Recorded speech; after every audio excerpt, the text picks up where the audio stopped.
কলকাতার এক ব্যস্ত রাস্তায় রফিক নামে এক ফেরিওয়ালা প্রতিদিন খেলনা, কলম আর ছোটখাটো জিনিস বিক্রি করত।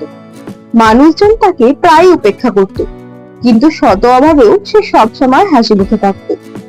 একদিন সে দেখলো ফুটপাতে একটি ছোট্ট ছেলে বসে বসে কাঁদছে। সে ছেলেটির সামনে গিয়ে তাকে জিজ্ঞেস করলো, কি হয়েছে তোমার, কাঁদছো কেন?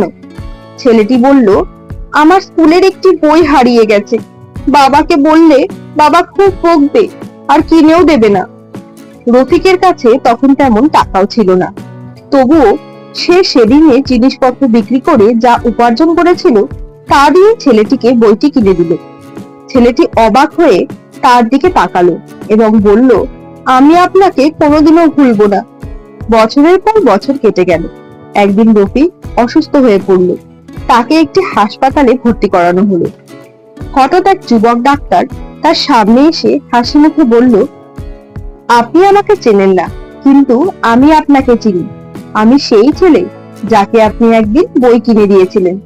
তাহলে বন্ধুরা, এই গল্প থেকে তোমরা কি শিখলে? কখনো কখনো তোমার করা একটি ছোট্ট কাজও তোমাকে এমন এক গল্পের অংশ করে দেয় যা কারো জীবন বদলে দেয়। আমাদের সবসময় নিজের কথা ভাবলে চলবে না, আশেপাশের মানুষের কথাও আমাদের ভাবা উচিত।